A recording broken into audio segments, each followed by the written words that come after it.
प्रजापति दक्ष को हमारा प्रणाम स्वीकार हो। प्रणाम।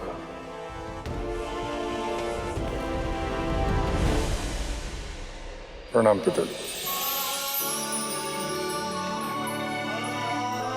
आयुष्मान भव, कीर्तिमान भव।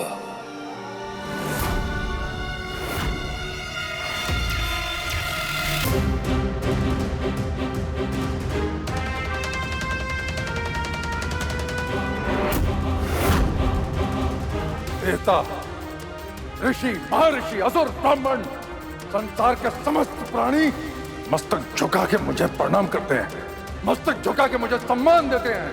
और ये भूत प्रेत पिशाचों से घिरा रहने वाला चिर ये यहां ऐसे बैठा है जैसे संसार का सबसे बड़ा ज्ञानी चाहिए हो।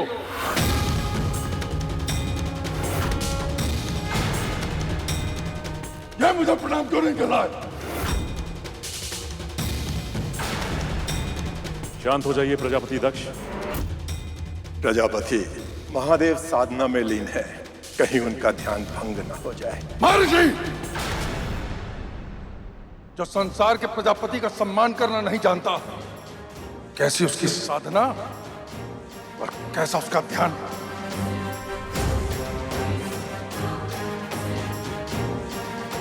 शमशान में निवास करने वाला कैसी निर्लजता से मेरे सामने बैठा है, इसका केवल एक ही कारण है कि वेदों के कर्म से हीन है ये।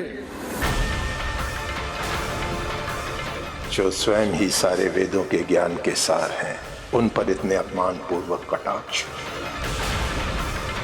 जिसने पूरे संसार को बनाया है, उस महादेव के बारे में प्रजापति दक्ष ऐसे कटु वचनों का प्रयोग कर रहे हैं। अगर महादेव अपनी ध्यान मुद्रा से उठ गए तो इसका परिणाम बहुत ही भयानक होगा। ये मूर्ख प्रजापति मेरे स्वामी महादेव का इतना अपमान कर रहा है। मेरा मन तो कर रहा है कि इसी क्षण इस अहंकारी को इसके अपराध का दंड अपने हाथों से दूं। अभिमान और दुर्बुद्धि का वास है इसमें।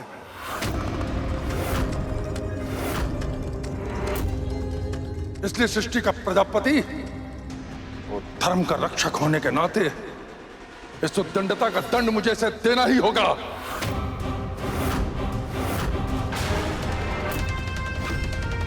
ये क्या कह रहे हो पुत्र? महादेव के बारे में ऐसी अनुचित भाषा प्रयोग करने से पहले कुछ सोच तो लेते, सोच लेते कि क्या उचित है क्या अनुचित। नहीं पिताजी, धर्म सभा में उद्दंडता अधर्म के समान ही है। इस भस्मधारी ने मेरा नहीं अभी तो धर्म का अपमान किया है। अब मैं अपने धर्म का पालन करूंगा। अहंकारी शिव, मैं तुझे श्राप देता हूं। आज से अनंत काल तक सभी यज्ञों से तुम्हारा बहिष्कार किया जाएगा। आज से अनंत काल तक सभी यज्ञों से तुम्हारा बहिष्कार किया जाएगा। देवताओं के साथ किसी भी यज्ञ में तुम्हें तुम्हारे भाग का अर्पण नहीं किया जाएगा।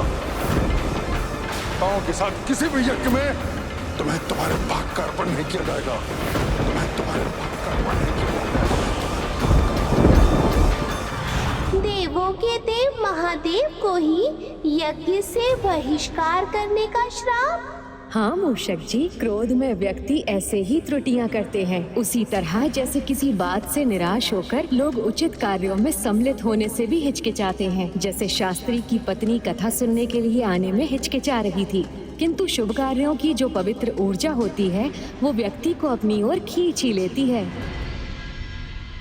फिर क्या हुआ बहन?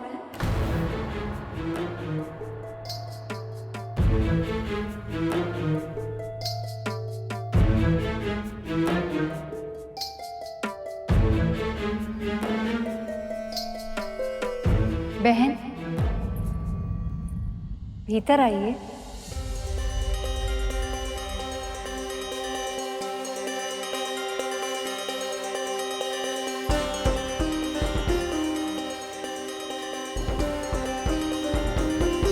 भाग्यवान कथा सुनने आ गई। ये तो अज्ञात लोगों से मिलती ही नहीं थी।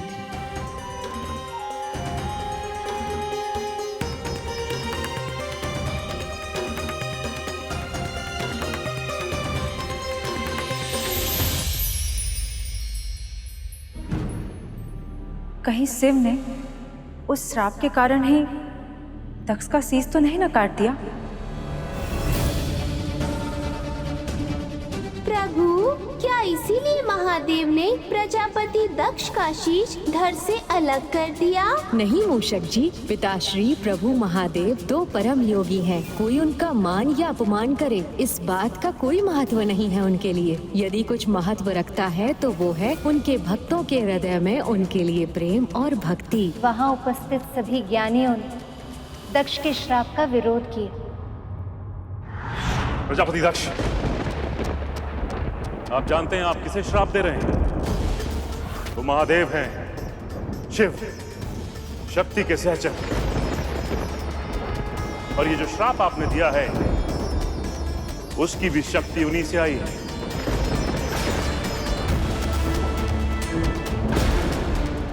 दक्ष, क्रोध अज्ञान का जनक होता है और तुमने महादेव को श्राप नहीं दिया है, अनर्थ किया है।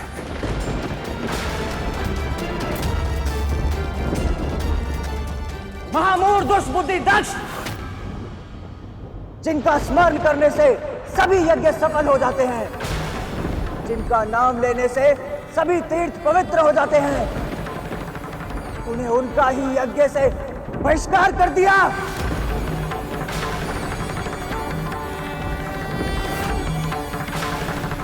जो संसार का सृजन और पालन करते हैं, जिनमें सब कुछ लय हो जाता है, उन्हें यज्ञ के भाग से वंचित करने का दुस्साहस किया है तूने। कैसे प्रजापति हो तुम कि शिव की महिमा को भी नहीं जानते? चल दुर्बुद्धि पशु, जैसे तेरा स्वामी वैसे ही तू, तुम सब असभ्य हो। आज मैं तुझे भी तेरी उद्दंडता का दंड अवश्य दूंगा।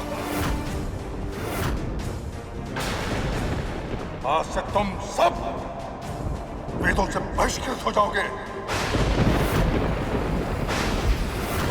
आज से तुम सब वेदों से बहिष्कृत हो जाओगे।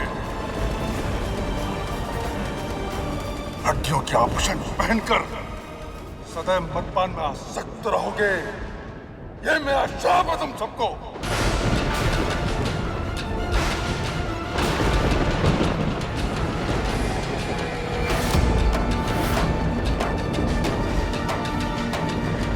प्रतिशोध तो शिव के स्वभाव में ही नहीं, मान अपमान से परे है।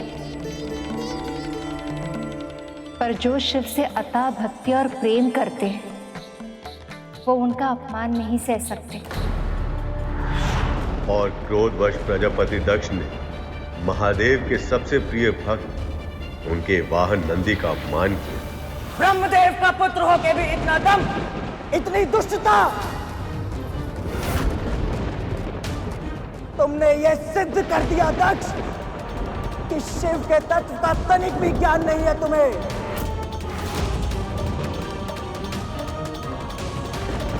तो सुनो अहंकारी दक्ष, आज तुम्हें और जो भी इस महासभा में उपस्थित मेरे महादेव का अपमान होते देख मौन खड़े हैं, उन सभी को मैं शिव सेवक नंदी ये श्राप देता हूं कि तुम सब वेदों के तत्व ज्ञान से शून्य हो जाओगे, कि तुम सब वेदों के तत्व ज्ञान से शून्य हो जाओगे।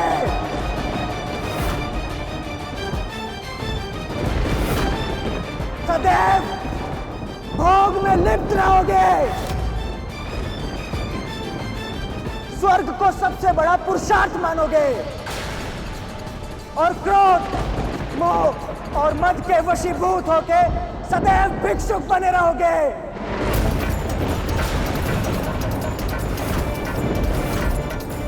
दान के लालच में अखंड फंसे रहोगे तुम सब, और दूषित दान लेने के कारण नरकगामी बनोगे।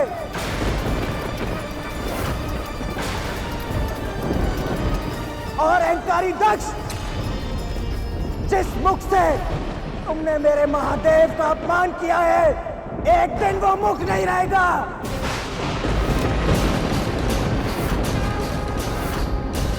तुम्हारे धड़ पर विराजेगा बकरे का शीश। ये एक भक्त का श्राप है।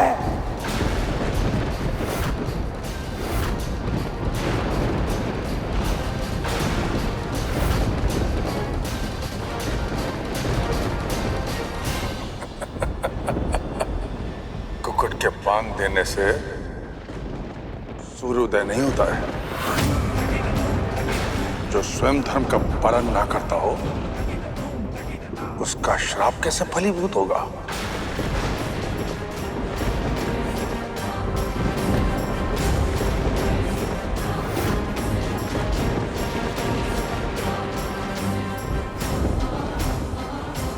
नंदी जी का पुनः अपमान? फिर तो प्रभु महादेव ने अवश्य ही प्रजापति दक्ष को दंड दिया होगा। और स्वामी भक्ति ना तो कभी देखी और ना कभी सुनी। धन्य है नंदी मां भगवती की कृपा से।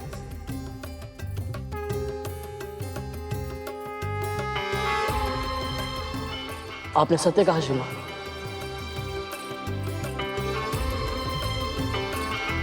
मैं भी यही चाहता हूं कि मैं अपने स्वामी का ऐसा ही सेवक बन पाऊं।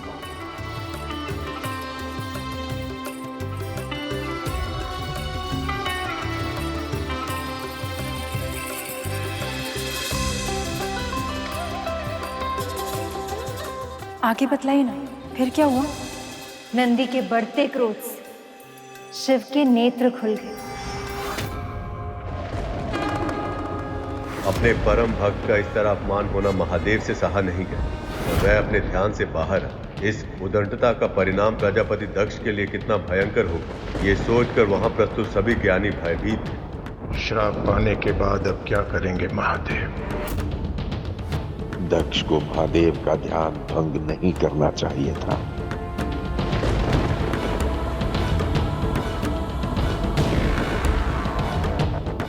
न जाने अब क्या करेंगे महादेव, कहीं कुछ अनहोनी ना हो जाए।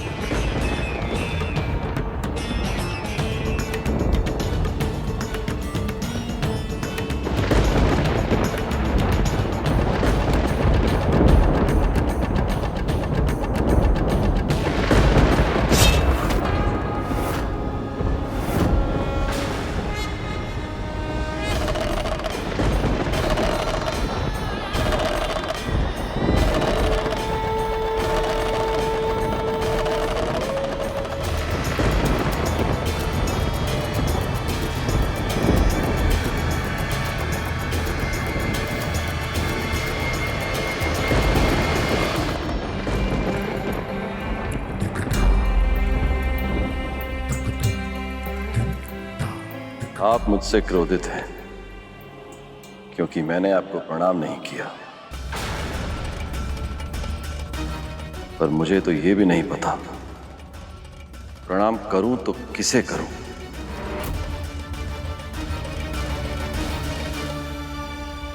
आपके इस स्वर्ण मुकुट को या इन रेशमी वस्त्रों को या आभूषण से सजी इस देह को प्रणाम करूं, या आपकी देह के भीतर बसी आत्मा को?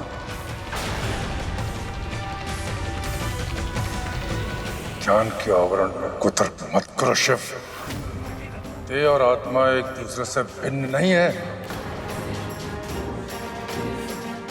पर आपकी देह, ये वस्त्र, ये आभूषण, ये सब कुछ नश्वर है प्रजापति।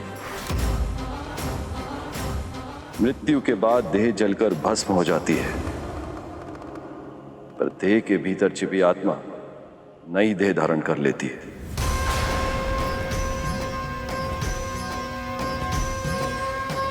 तो बताइए, किसे प्रणाम करूं मैं?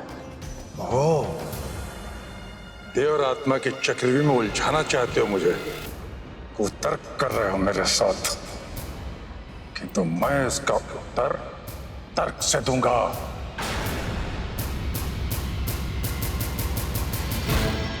तुम्हें मेरी आत्मा को प्रणाम करना चाहिए था शिव।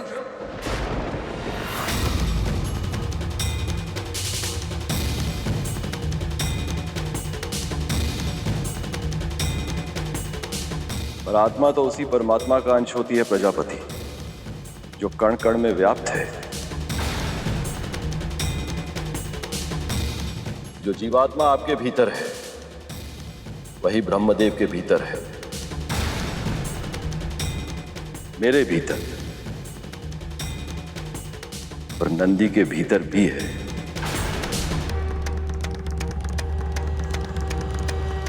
तो इसका क्या अर्थ हुआ? आप और मैं भिन्न नहीं हैं।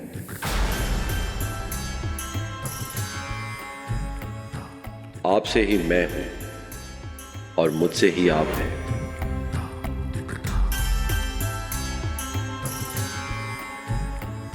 सब कुछ अद्वैत है, सब कुछ एक है, दूसरा कुछ है ही नहीं। तो कहिए प्रजापति,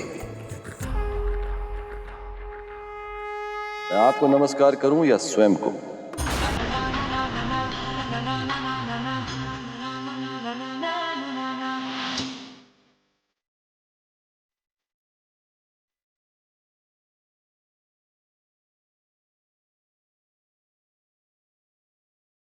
अद्भुत ज्ञान दिया है महादेव ने। इस समय प्रजापति के लिए इस ज्ञान को सुनना और समझना असंभव है।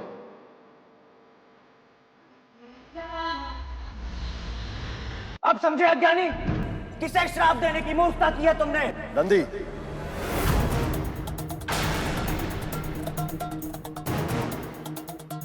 प्रजापति दक्ष को इस प्रकार संबोधित करके तुम भी वही भूल कर रहे हो जो ये कर रहे हैं। तुम भी इनमें, मुझ में, अपने आप में अंतर कर रहे हो, क्योंकि इस समय जिस रूप में हम तीनों हैं उसमें मैं तुम्हारा स्वामी हूं, तुम मेरे भक्त हो। इस देह के परे मुझ में, प्रजापति में और तुम में कोई भेद नहीं है।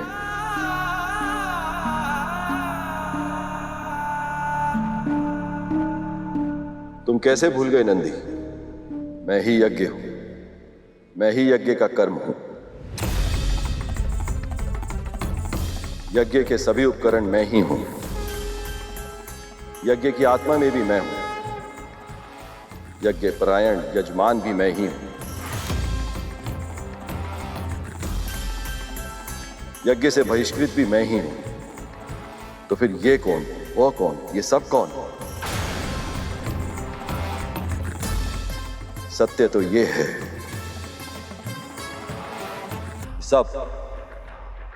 सब कुछ में मैं ही हूं।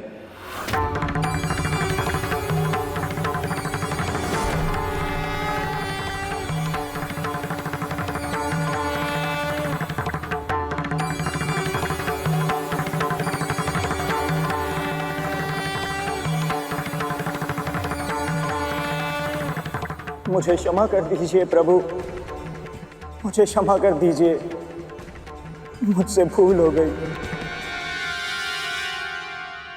भूल का आभास मन को निर्मल करता है,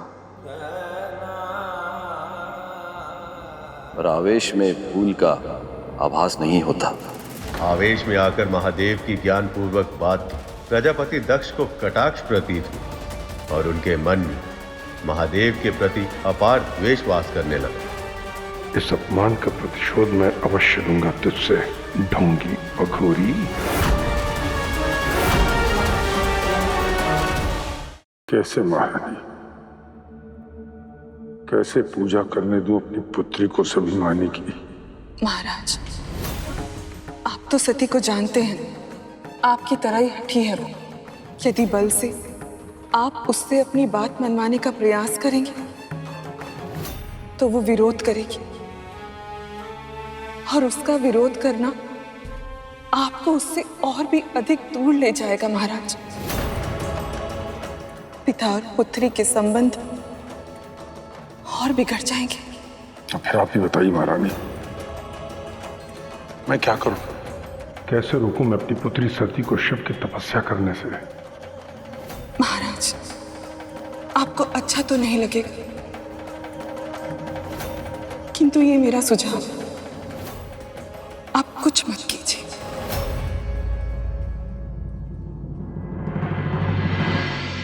सती में शक्ति का अंश है। बल का प्रयोग करके आप उससे जीत नहीं सकते, किंतु हाँ, यदि प्रेम से समझाएंगे तो मेरा विश्वास है कि वो आपकी बात अवश्य सुनेगी।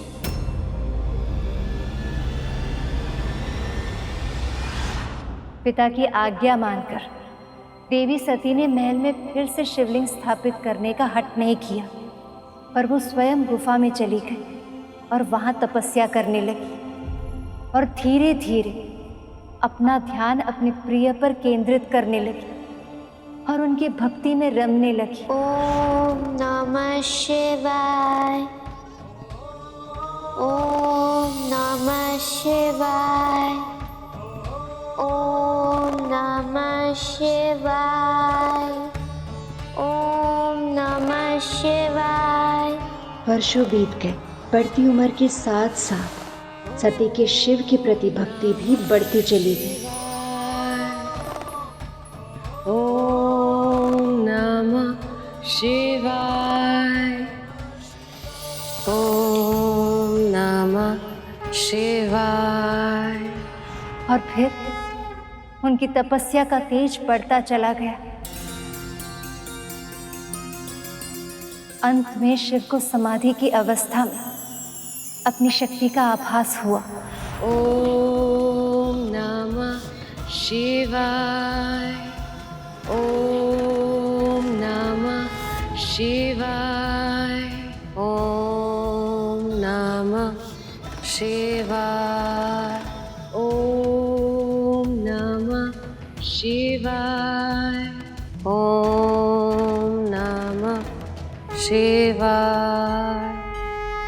अंततः शिव देवी सती के तप से प्रसन्न हो ही गए और उनकी मन की इच्छा पूर्ण करने वो उनके समक्ष प्रकट हुए।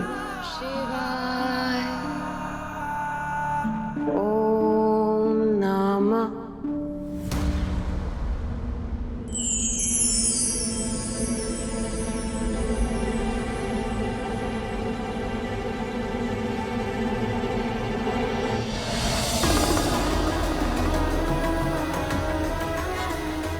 उस दिन सती ने जब महादेव को देखा तो उन्हें पूर्ण होने का आभास हुआ।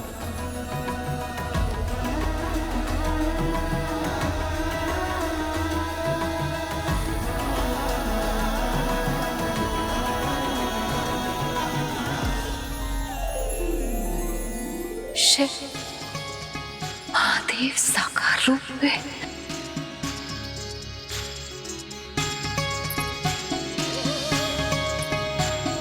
मैं आपकी तपस्या से प्रसन्न हुआ देवी। कहिए, क्या वरदान चाहिए आप? जिस क्षण से मैंने जन्म लिया है, एक अलौकिक जुड़ाव सा अनुभव किया है आपके साथ। जब मैं आपके बारे में कुछ भी नहीं जानती थी, तब भी मेरे मन में आप ही की छवि थी। जब मैंने आपको शिवलिंग के रूप में पहली बार देखा, एक विचित्र पूर्णता का आभास हुआ था।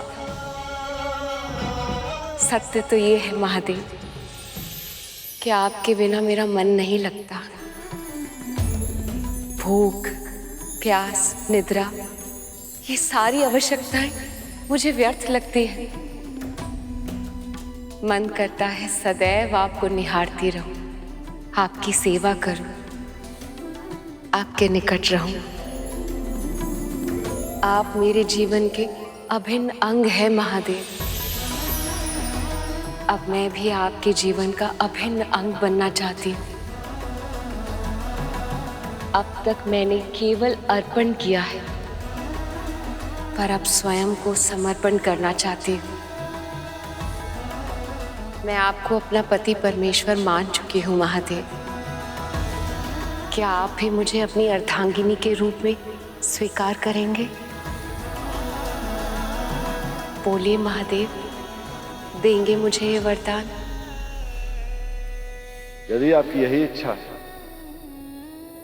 तो ऐसा ही होगा।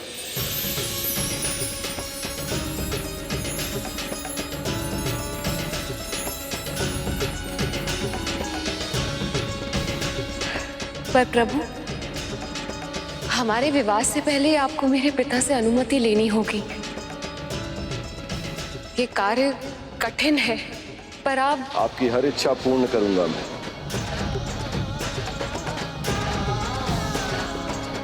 पर कैसे प्रभु? प्रभु, तो क्या महादेव ने प्रजापति से आज्ञा ली थी? किंतु वो तो कभी भी अपनी पुत्री का विवाह महादेव से कराने के लिए नहीं माने होंगे ना?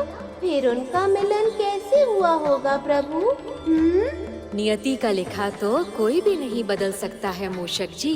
और देवी सती के नियति में महादेव से विवाह होना लिखा था, किंतु प्रजापति दक्ष उनके लिए कुछ अलग ही भविष्य निर्धारित कर रहे थे। महादेव ने कहा है तो वो अवश्य कोई न कोई उपाय ढूंढ लेंगे।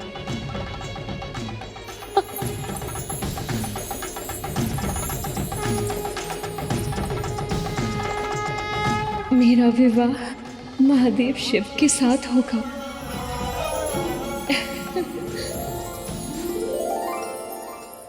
माँ, माँ, माँ, विशाखा, विशाखा, मैं बहुत प्रसन्न हूँ, बहुत। अरे हुआ क्या? पूछो मत, बस मन करता है कि प्रसन्नता की आकाश में उड़ती जाऊं, उड़ती जाऊं। माँ, माँ। अरे सती, माँ उठो। अरे क्या हुआ? अरे क्या कर रही हो ये? बहुत प्रसन्न हूँ माँ, बहुत। इतने वर्षों बाद इतनी प्रसन्नता देखी तुम्हारे मुख पर, क्या बात है? आप जानती हो पिताजी, पिताजी, आपको पता है कि आज आप हमसे सुनिए एक उत्तम समाचार। हमारे पिता ब्रह्मदेव ने अन्य गुरुजनों के साथ मिलकर आपके विवाह का मुहूर्त निकाला है।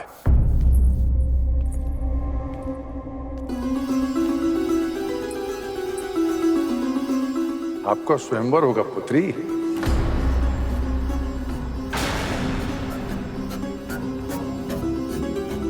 हम आपके लिए संसार के समस्त राज्यों से एक से बढ़कर एक राजकुमारों को आमंत्रित करेंगे। आपके लिए सृष्टि का सर्वश्रेष्ठ ढूंढेंगे हम।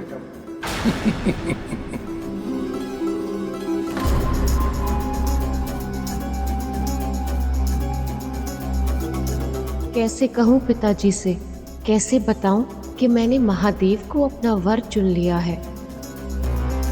आपका विवाह साधारण रीति से नहीं होगा, स्वयंवर होगा, स्वयंवर। स्वयंवर?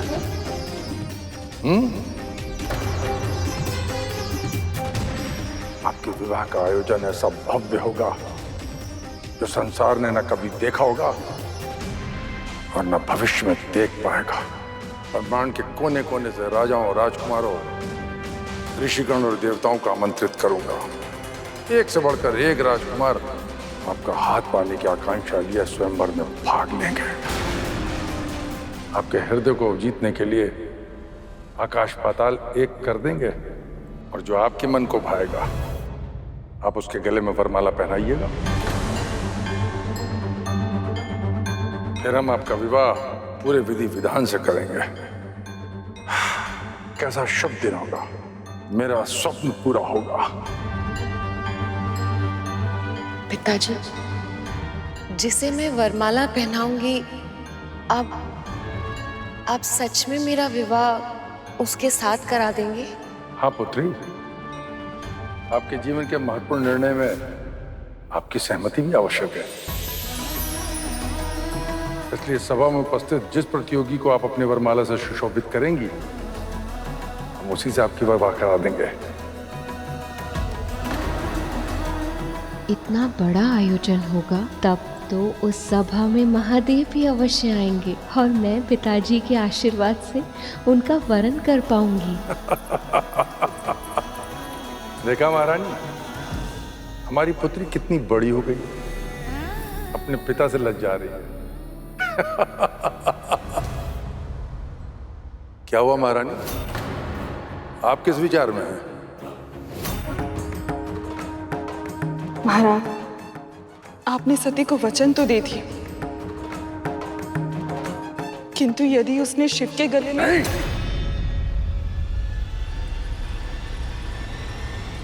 ऐसा कदापि नहीं होगा महारानी। उस एकांतवासी अभिमानी पशुपति को तो मैंने आमंत्रित ही नहीं किया है। और सती के अनुसार बिना प्रेम से बुलाए उसका अपने स्थान से उठना असंभव है। इसलिए सभा में उपस्थित होने का तो प्रश्न नहीं उठता है। न शिव का आगमन होगा और न सती के साथ उसका विवाह।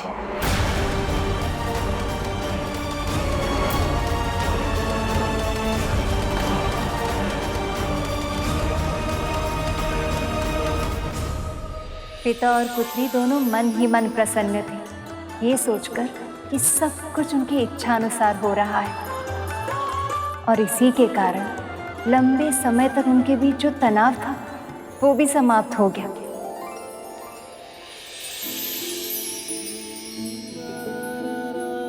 प्रजापति दक्ष अपनी प्रिय पुत्री के विवाह की सारी तैयारियां स्वयं अपने हाथों से करने लगे। पिता और पुत्री दोनों एक साथ फिर से समय व्यतीत करने लगे, पहले की तरह। ये देखकर रानी प्रसूति खुश तो बहुत थी, पर उनके मन में एक भय भी था। दिन रात वो यही चिंता में रहती कि जब स्वयंवर के दिन देवी सती को पता चलेगा कि उनके पिता ने शिव को आमंत्रित ही नहीं किया है, तो क्या होगा।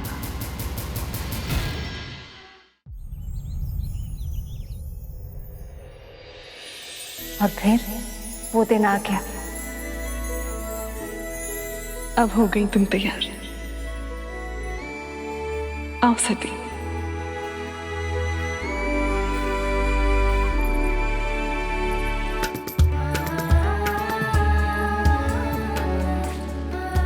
ठहरो, एक छोटी सी कमी है।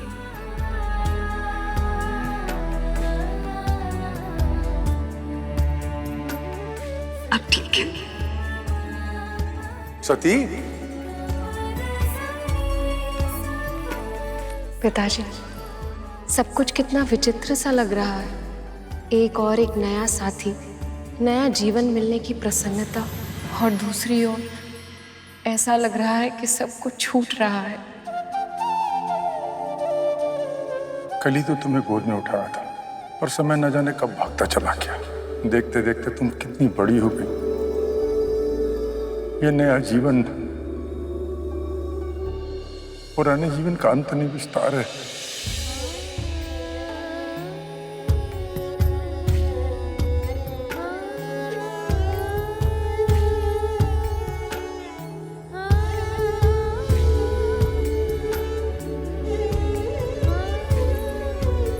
अब चलिए आप लोग, समय हो गया है।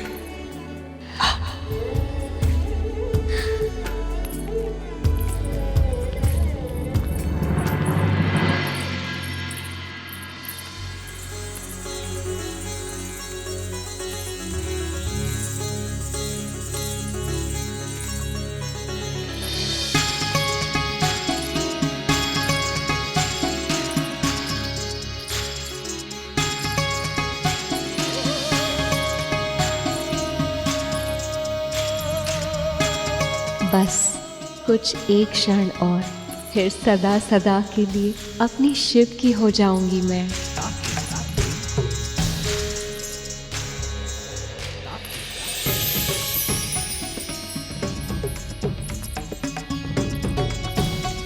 एक पिता के लिए सबसे गर्व की बात है कि उसकी पुत्री का विवाह सही जगह हो जाए, फिर शिव का नाम सती के जीवन से हमेशा के लिए समाप्त हो जाएगा।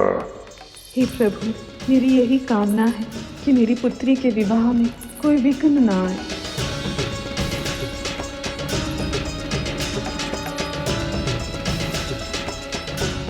संसार की सर्वश्रेष्ठ सुंदरी है।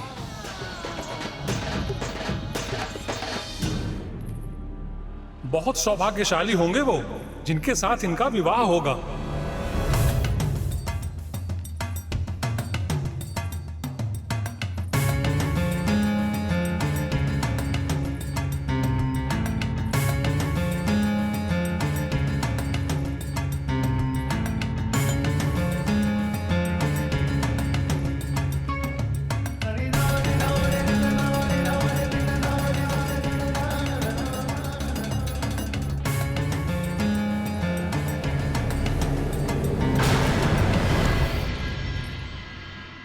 महादेव कहाँ हैं आप? इन नेत्रों को और मत तरसाइए, सामने आइए महादेव। देवी सती महादेव को ढूंढ रही है, किंतु इन्हें ये पता ही नहीं कि प्रजापति दक्ष ने महादेव को आने का निमंत्रण ही नहीं दिया है।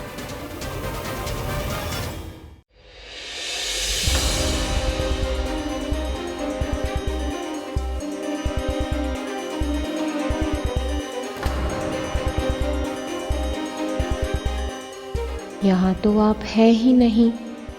अवश्य ही आपको समाधि से उठने में विलंब हो गया होगा। इसका अर्थ है कि अब किसी भी क्षण आने वाले हैं आप।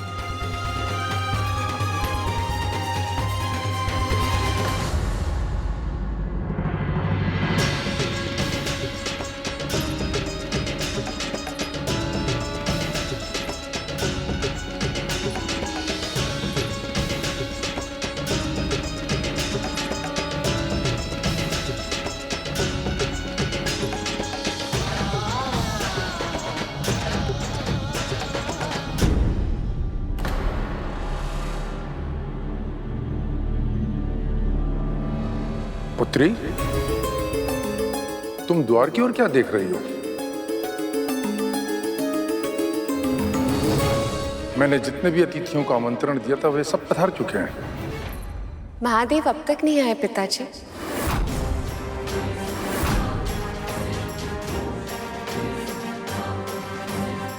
आएगा भी नहीं वो। क्या क्या कहा आपने? जब मैंने उसे आमंत्रण ही नहीं दिया तो अनाधिकार वो यहाँ आकर अपना अपमान करवाएगा।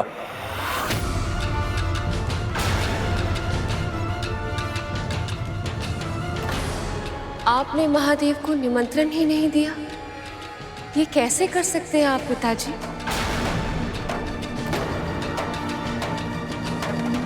इस पूरी सृष्टि के 14 भुवन के सबसे योग्य है वो। तुम्हारे कहने भर से मान लूं?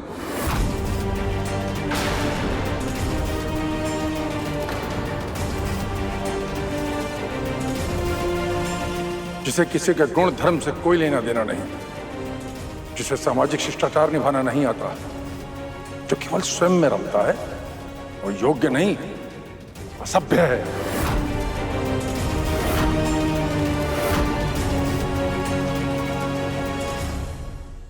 वो मेरे होने वाले पति हैं पिताजी। सती!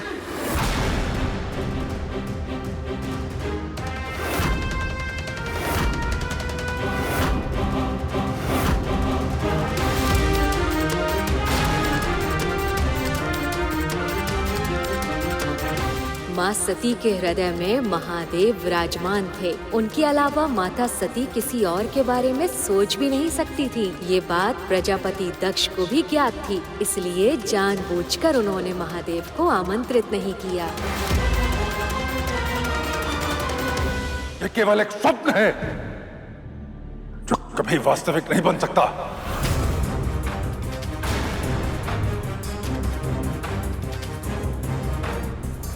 तुम प्रेम में अंधी हो सकती हो, बुद्धि के स्थान पर हृदय से अपने जीवन का निर्णय कर सकती हो, परंतु मैं पिता हूं। मैं जानता हूं महलों में रहने वाली मेरी फूल सी पुत्री उस कैलाश में एकांतवास में रहने वाले भस्मधारी के साथ कभी प्रसन्न नहीं रह सकती।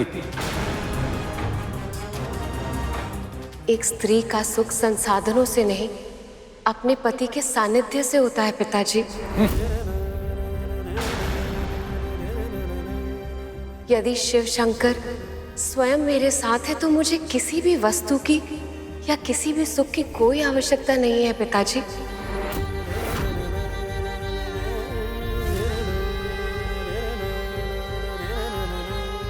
मैं अपने हृदय से उन्हें अपना पति मान चुकी हूँ और उन्होंने भी मुझे वरदान दिया है कि वो मुझसे विवाह अवश्य करेंगे।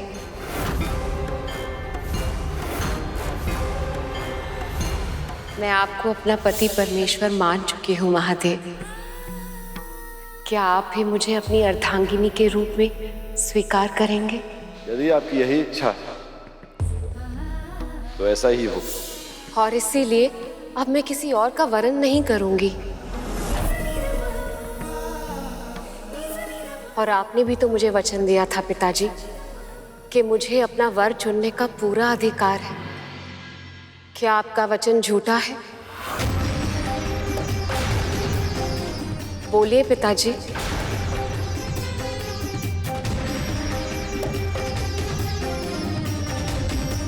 जिसे मैं वरमाला पहनाऊंगी, आप सच में मेरा विवाह उसके साथ करा देंगे?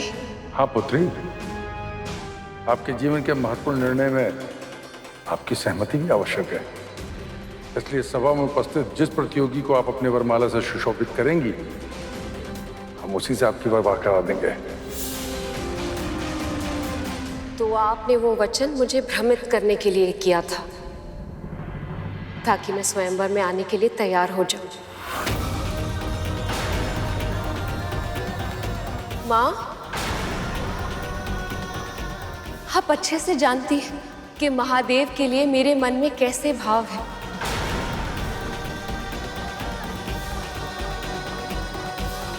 आप भी एक स्त्री हैं माँ, और ये आप अच्छी तरह से जानती हैं कि यदि एक स्त्री जिसे एक बार अपने वर के स्वरूप में स्वीकार लेती है, उसके अतिरिक्त किसी भी पर पुरुष का विचार अपने हृदय में भी नहीं ला सकती।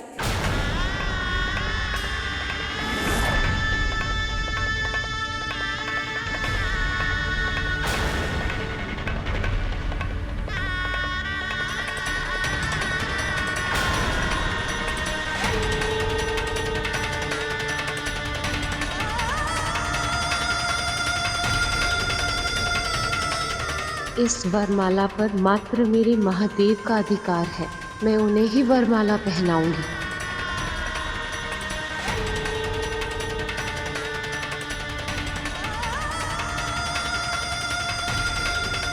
उस दिन देवी सती ने सभी देवों, ऋषियों, यहाँ तक कि अपने माता पिता के समक्ष अपनी भावना को प्रकट कर शिवजी के लिए अपने महान प्रेम का उदाहरण प्रस्तुत किया था।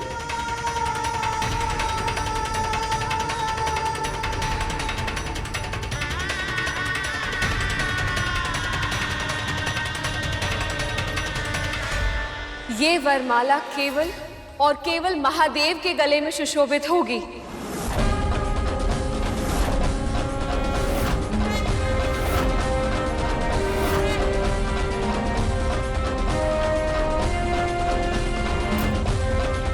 उसके लिए उसे यहां उपस्थित होना होगा। ध्यान से देखो, वो तो सभा में है ही नहीं। आप भ्रम में हैं पिताजी। महादेव यही है, मेरे साथ।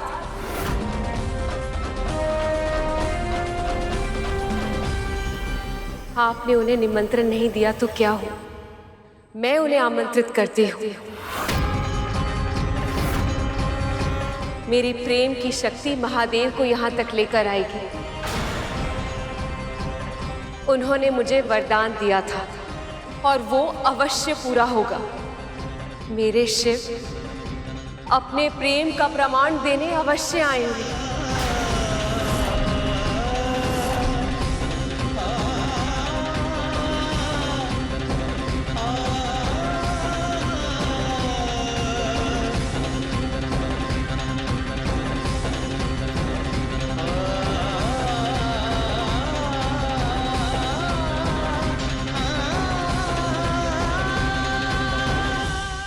सत्य कहा मामा श्री ने। उस दिन माता सती ने शिवजी के लिए स्वयंवर में प्रस्तुत सभी लोगों के विरुद्ध जाकर अपने अटूट प्रेम का उदाहरण प्रस्तुत किया था। देवी सती को अपने प्रेम पर और महादेव से मिले वरदान पर पूर्ण विश्वास था, इसीलिए प्रजापति दक्ष के छल करने के पश्चात भी उन्हें पूरा भरोसा था कि महादेव वहां अवश्य आएंगे, और महादेव ने उस विश्वास की लाज भी रखी।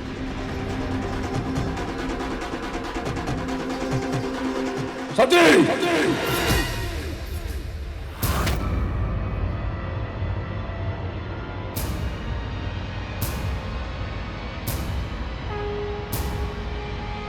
ओम नमः शिवाय।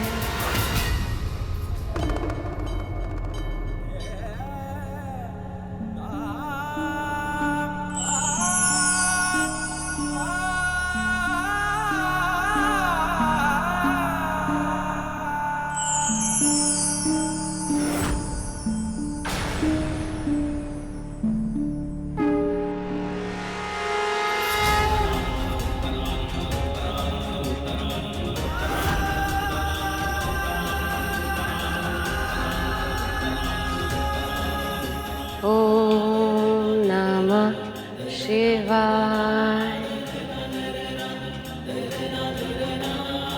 ओम नमः शिवाय। ओम नमः शिवाय। ओम नमः शिवाय। ओम नमः शिवाय। सती, प्रजापति दक्ष के आमंत्रण ना देने पर मैं स्वयंवर में ना आने के लिए विवश था, किंतु अब अपने आवाहन पर मैं अवश्य आऊंगा।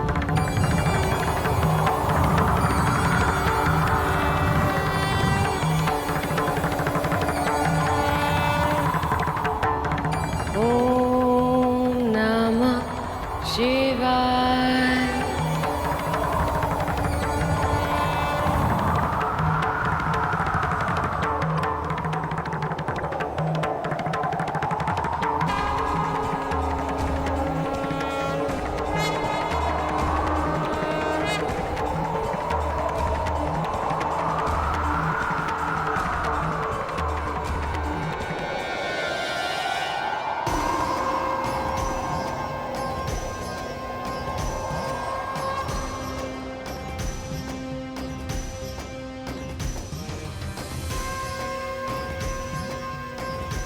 ओम नमः शिवाय।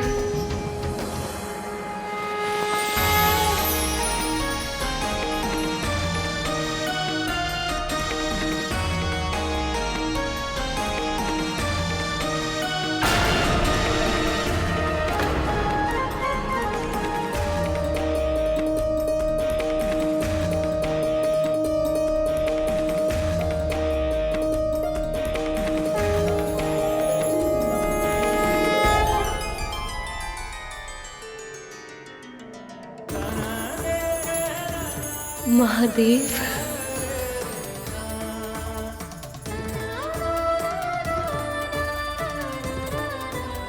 मेरे आराध्य शिव, आपने अपना वचन निभा के मेरा मान सम्मान रखा है। कोटि कोटि नमन प्रभु, कोटि कोटि नमन।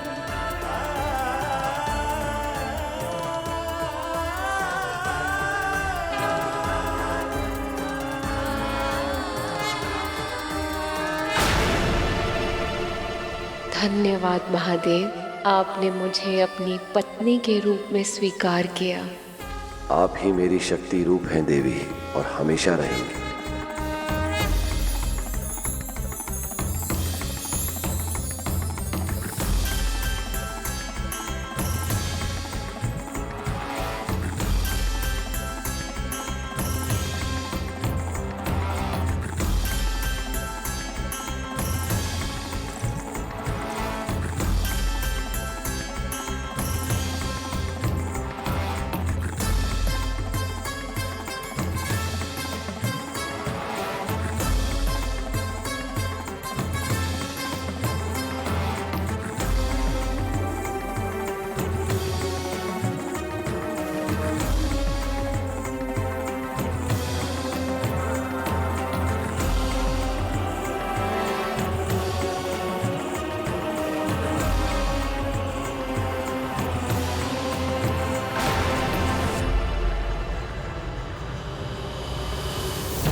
आपकी इच्छा अनुसार देवी सती ने सभी के सामने इस भरी सभा में मुझे ये माला पहनाकर अपना वर चुना है। आपसे निवेदन है कि आप भी हमें आशीर्वाद दें और अपना धर्म निभाएं।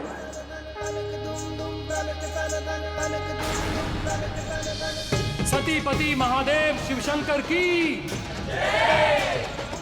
सतीपति महादेव शिवशंकर की। शिव के इस तरह अचानक प्रकट होने से प्रजापति दक्ष बिल्कुल भी प्रसन्न नहीं थे। वो तो इस विवाह को मान्यता तक नहीं देना चाहते थे। तब नारायण ने उन्हें बताया कि यदि तुमने अपने वचन का पालन नहीं किया तो पूरे कुल को दोष लगेगा।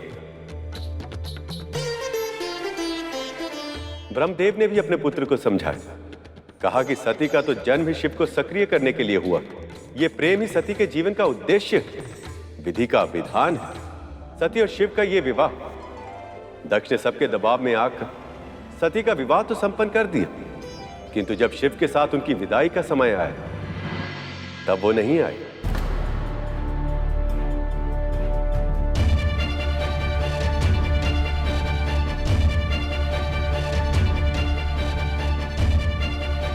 अपनी विदाई में अपने पिता को न पाकर कितना दुख हुआ होगा ना माता सती को, है ना प्रभु?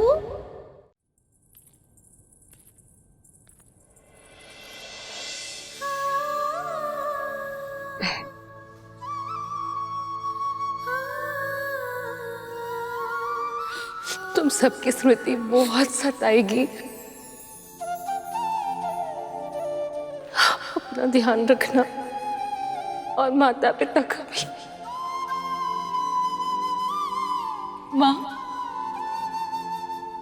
मैं यहाँ से जा रही हूँ। इसका अर्थ ये नहीं कि अब नाता टूट गया।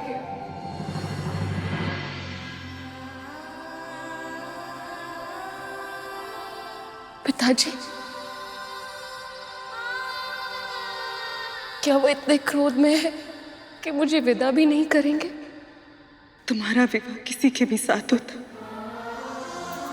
तुम्हें अपने से दूर जाता देखना उनके लिए असंभव ही होता। तो अपने पिता को जानती हो ना, अब उनकी चिंता मत करना। अपने पति और अपने घर को संभालना, अब यही तुम्हारा पहला दायित्व है। जाओ पुत्र।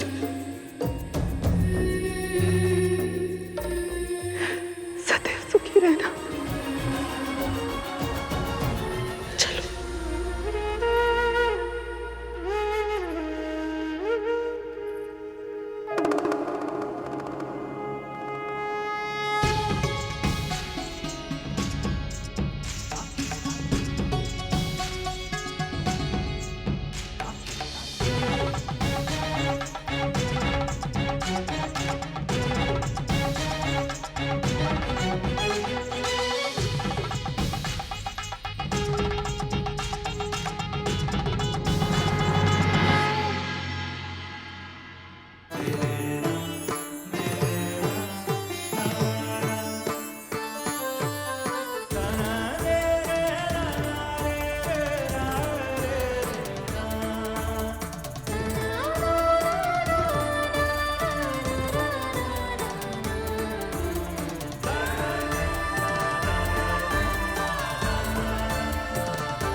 मुझे विश्वास नहीं होता मेरी पुत्री मुझे इस प्रकार छल सकती है। अपने पिता के विरुद्ध जाकर उस असभ्य अघोरी से विवाह कर सकती है।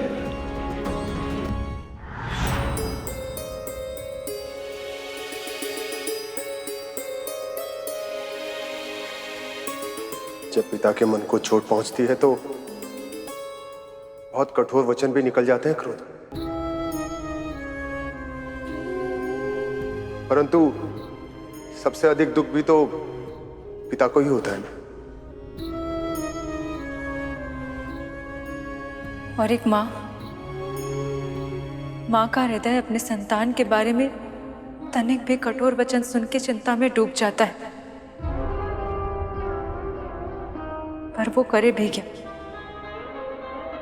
है तो स्त्री ही। पतिदेव के निर्णय के आगे विवश हो जाती है।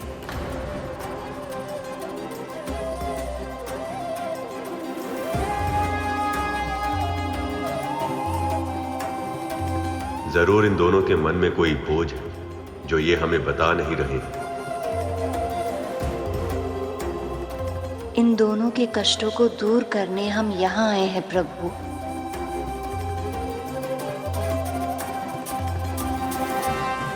फिर क्या हुआ माँ? देवी सती की उदासी का आभास शिव को था और वो अपनी ओर से हर संभव प्रयास करने लगे। देवी सती अपने इस नए जीवन में मन लगा सके।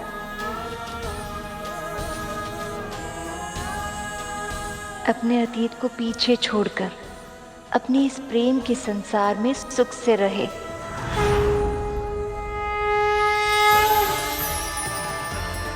सती, कैलाश में अर्थात अपने नए निवास स्थान में आपका स्वागत है। आज से कैलाश की और मेरे जीवन की भागदौड़ आपके हाथ में होगी। आपके चेहरे पे जो खुशी है वो हमेशा रहेगी। मैं कभी आपके चेहरे की ये खुशी नहीं जाने दूंगा, ये वचन है मेरा।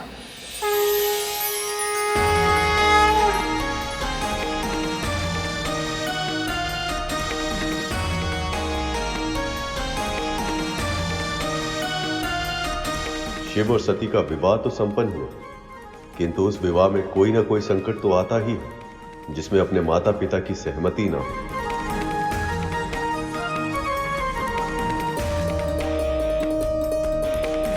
महादेव से सती के विवाह के पश्चात प्रजापति दक्ष के भीतर महादेव के लिए जो द्वेष थे वह और भी अधिक बढ़ गया। तूने एक पिता से उसके प्राणों से अधिक प्रिय पुत्री को छीनकर बहुत बड़ा अपराध किया शिव। तुझे इसका दंड समय आने पर अवश्य दूंगा। तुझे मेरी तरह सहनीय पीड़ा सहनी होगी।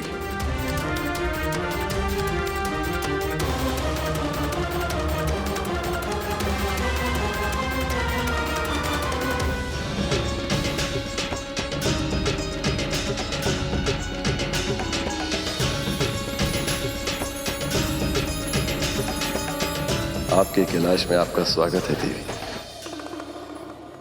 आज का दिन आपके लिए अत्यंत व्यस्त रहा होगा ना? अब आप सुख से विश्राम कीजिए। तुम सब भी थक गए होगे, जाओ विश्राम करो।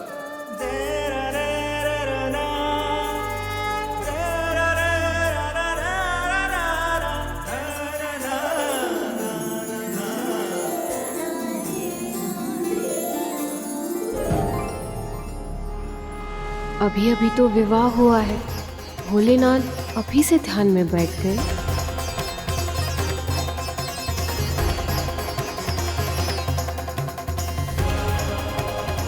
ये स्थान घर जैसा प्रतीत नहीं हो रहा है। हर ओर से खंडर के समान है ये निवास स्थान।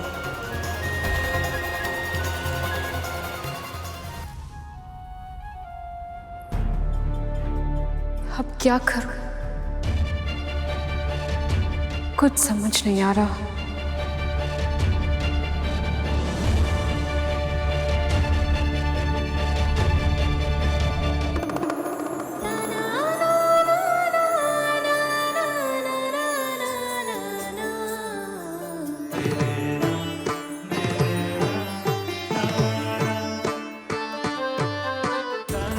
पल के लिए लगा कि मैं बिल्कुल अकेली हो गई। मेरे होते हुए आप कभी अकेली नहीं हैं सती। आप मेरा ही भाग हैं और मैं आपका। हम दोनों एक ही तो हैं।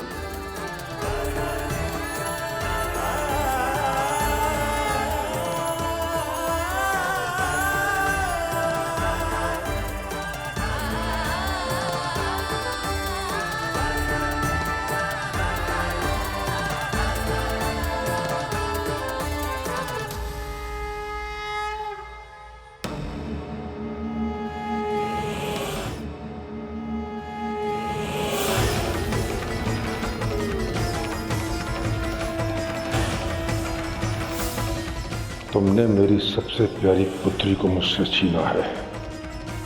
मैं तुझे कलंकित कर दूंगा जटाधारी। विवाह के बाद जब एक स्त्री अपने पिता का घर छोड़कर अपने ससुराल आती है, उसके लिए सब कुछ अलग होता है। उस घर में कहाँ क्या रखा है से लेकर उस घर के सदस्य, उनका स्वभाव, उनकी रुचि अरुचि, ये सब कुछ एक पहेली बनकर रह जाती है और वो उस सब में खो जाती है। देवी सती के साथ भी ऐसा ही हुआ, पर शिव कभी उन्हें पिता बनकर समझाते, कभी माँ की तरह लाड करते, तो कभी सखी की तरह संसार भर की बातें करते। जीवन के हर आयाम में वो एक दूसरे के सच्चे साथी बन गए थे और उनके साथ न केवल कैलाश बल्कि पूरे संसार में एक प्रसन्नता सी छा गई थी। हर स्त्री के भांति देवी सती का एक नेत्र अपने पति का घर संभालता था और दूसरा नेत्र अपनी मायके की ओर ताकता रहता। इधर विवाह की बात, मायके से उनसे मिलना आना तो दूर, किसी का कोई संदेश तक नहीं आया था। देवी सती का मन कहीं ना कहीं आशंकित था कि वहां क्या हो रहा है, सब कुछ ठीक तो है। और फिर एक दिन इतने सारे वाहन कहाँ जा रहे?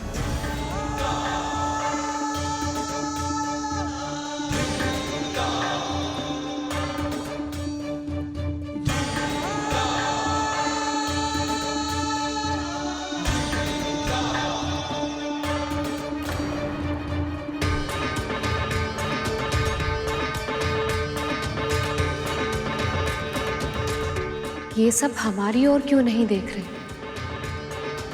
ऐसा लग रहा है जैसे दृष्टि छुपाने की कोशिश कर रहे हैं।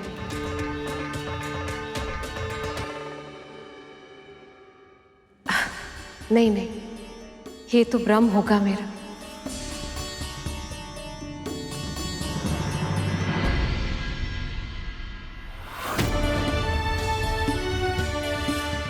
मुझे शीघ्र ही यहां से निकलना चाहिए, अन्यथा यदि देवी सती ने मुझसे कुछ पूछ लिया तो उन्हें क्या उत्तर दूंगा मैं?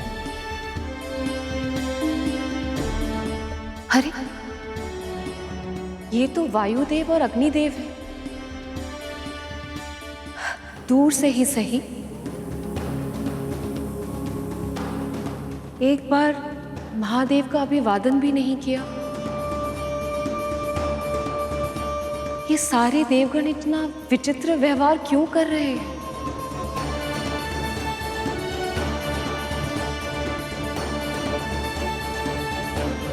ये मार्ग तो मेरी मायके की ओर जाता है। क्या ये सब वहीं जा रहे हैं? पर क्यों?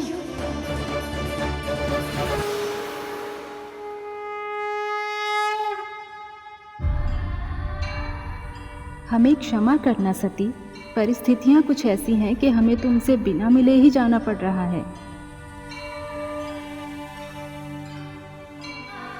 सखी लक्ष्मी, विष्णु,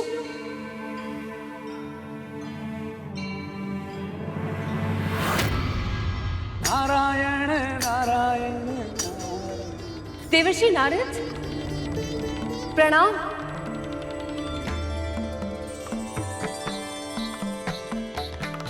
नारायण नारायण। प्रणाम देवी। आप सब इतनी शीघ्रता से कहाँ जा रहे हैं? प्रजापति दक्ष के यज्ञ में देवी।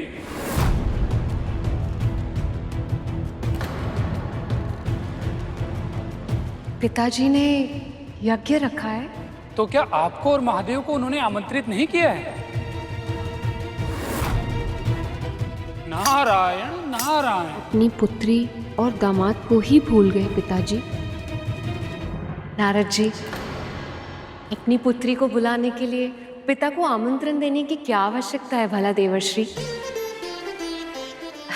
बल्कि वो तो ये सोच रहे होंगे कि मैं अब तक वहां पहुंची क्यों नहीं। कितने सारे कार्य होंगे, माँ सब कुछ अकेले संभाल रही होगी। आप जानते हैं, पिताजी तो कोई भी आयोजन में इतने मग्न हो जाते हैं कि वो भोजन करना भी भूल जाते हैं। अरे लीजिए, ऐसे तो बातों में हमारा सारा समय निकल जाएगा। मुझे शीघ्र ही वहां पहुंचने की तैयारी करनी होगी। प्रणाम। देवी पर नारद जी, आपको भी तो आयोजन में जाने में विलंब हो रहा होगा। अब वहीं भेंट होगी हमारी। प्रणाम। प्रणाम देवी।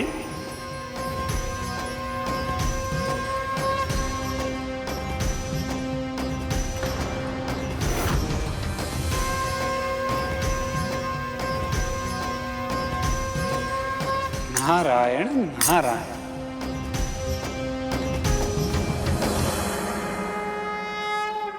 ये हो गई तैयार पिताजी के लिए दुशाला। ये उपहार उन्हें बहुत अच्छा लगेगा और उतनी ही अच्छी लगेगी माँ को ये साड़ी।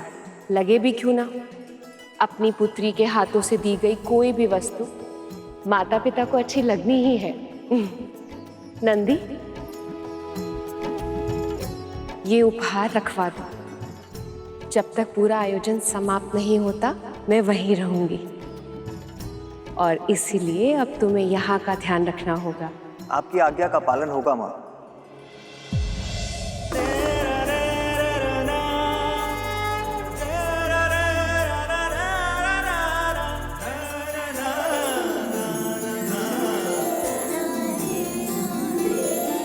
माँ, प्रभु को समाधि से उठाना क्या उचित होगा?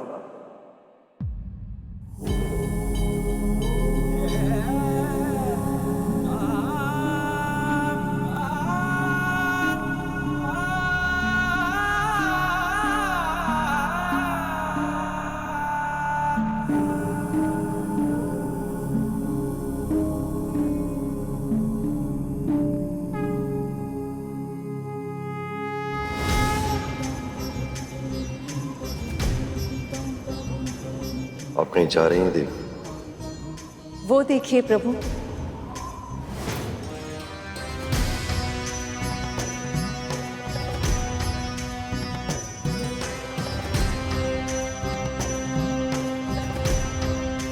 सभी देवी देवता वहां जा रहे हैं। मेरे पिताजी ने बहुत बड़े यज्ञ का आयोजन किया है। अब आप भी उठिए, नहीं तो हम दोनों सबसे अंत में पहुंचेंगे। तो नियंत्रण आने की प्रतीक्षा तो देव आदि देव महादेव भी आमंत्रण निमंत्रण की औपचारिकता में फंसते होंगे, इसकी कल्पना नहीं की थी मैंने। वो मेरा ही घर है स्वामी, आप मेरे पति, उस घर के दामाद हैं। हमें निमंत्रण की क्या आवश्यकता है भला? नियमों का महत्व यदि हम नहीं समझेंगे तो और कौन समझेगा देवी? नियम अनुसार बिना बुलाए कहीं जाना नहीं चाहिए। बुलाने की प्रतीक्षा करनी पड़े तो इसमें अपमान कैसा प्रभु? जानते हैं, बाल्य अवस्था में जब मैं अचानक से कोई कार्य कर देती थी तो पिताजी बहुत प्रसन्न होते थे। ठीक वैसे ही आज भी हम दोनों को वहां अचानक देखकर पिताजी के मुख पर फिर से प्रसन्नता छा जाएगी। पहले आप उनकी पुत्री हुआ करती थी, आज आप मेरी पत्नी हैं। पर दोनों मैं ही तो हूं। हमारा विवाह हो गया, केवल इसलिए दो भागों में बढ़ जाना ही स्त्री की नियति है।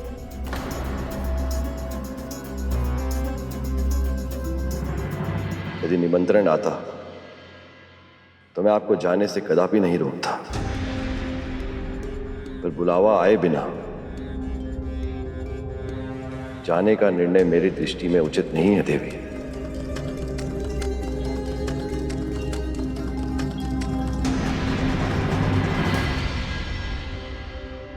आइए प्रभु, पधारिए।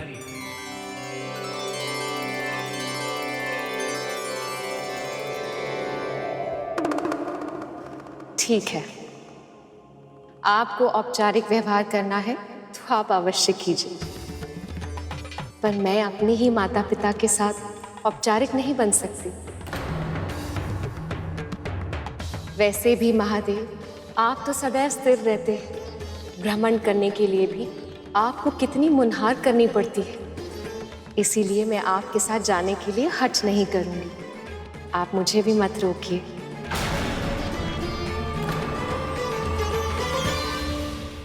आइए प्रभु, आइए।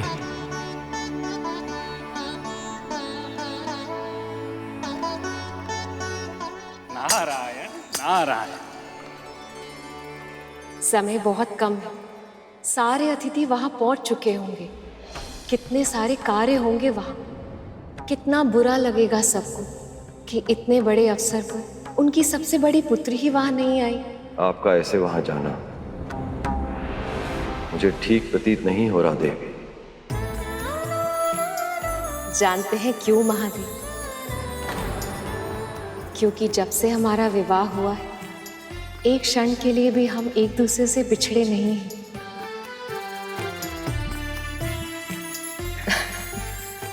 पर मैं सदा के लिए थोड़ी ना जा रही हूं मेरे भोले बाबा। यज्ञ समाप्त होते ही वापस लौट आऊंगी। आप समझ नहीं रही हैं देवी, निमंत्रण के बिना कहीं जाना अनिष्ट होता है।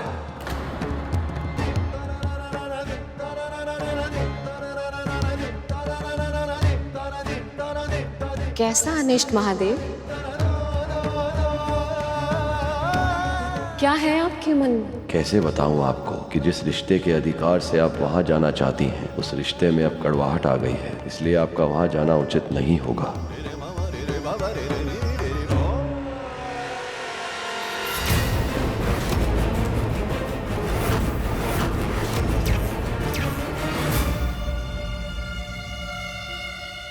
भावनाओं को शब्दों में बांधना कठिन होता है। ऐसा कुछ है जो मुझे खटक रहा है। आप व्यर्थ ही चिंतित हो रहे हैं। मैं अपने पिता के महल जा रही हूँ, किसी दुष्ट राक्षस से युद्ध करने उसकी गुफा में नहीं। वो मेरा घर है स्वामी, वहां मेरा अनिष्ट कैसे हो सकता है भला? बस मेरे लौटने की प्रतीक्षा कीजिए। और उससे भी उत्तम है, आपको निमंत्रण की आवश्यकता है, इसीलिए मैं आपको अभी से निमंत्रण दे रही हूँ। यज्ञ समाप्त होते ही आप मुझे लेने आ जाइए। आएंगे ना? कितना समय हो गया है, अपने पिताजी, माँ को, बहनों को नहीं देखा मैं। पिताजी से तो विदाई में भी नहीं मिल पाई थी। जाने दीजिए ना महादेव, मेरे लिए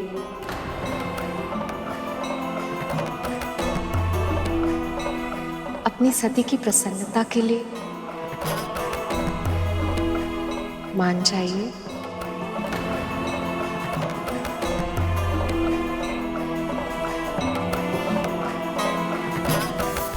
नंदी को अपने साथ लेते जाइए।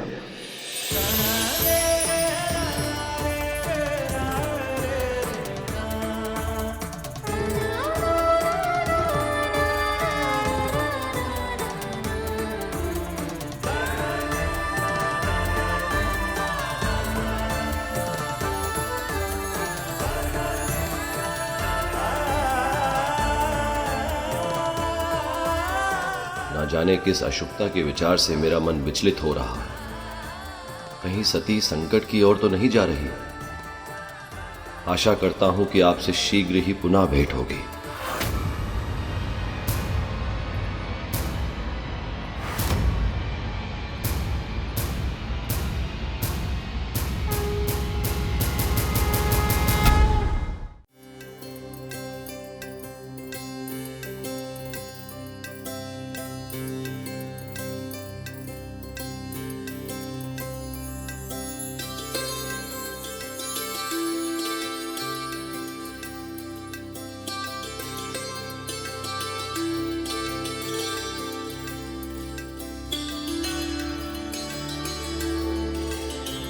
हमारी सभी पुत्रियां और दामाद पधारे हैं। आपको सती और शिव को भी आमंत्रित करना चाहिए था। संसार तो अपने दामाद का सत्कार भगवान के समान करता है, और एक आप हैं कि अपरिचितों की चर्चा करके आप मेरा और अपना समय व्यर्थ न करें महाराज। किस सती की बात कर रही हैं आप? इस नाम की तो हमारी कोई पुत्री नहीं है।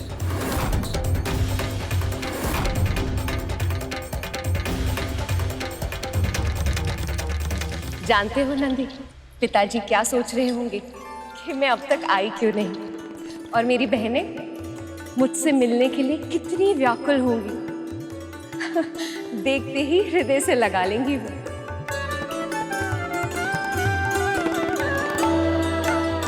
और माँ के लिए अपनी मन की भावनाओं को शब्दों में व्यक्त करना बहुत कठिन होता है, पर आंखें सब कह देती हैं।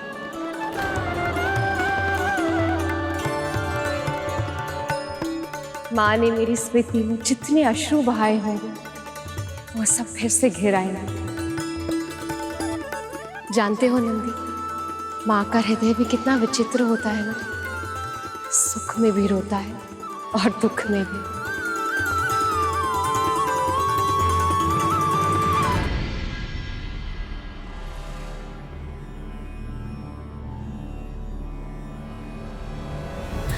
लगता है यज्ञ आरंभ होने वाला है।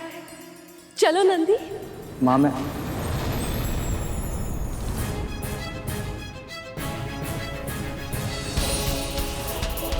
तुम भी महादेव की तरह हिचक रहे हो? ठीक है, कोई बात नहीं, तुम यहीं प्रतीक्षा करो, मैं सबसे भेंट कर लूं, फिर वो स्वयं तुम्हें भीतर बुलाएंगे।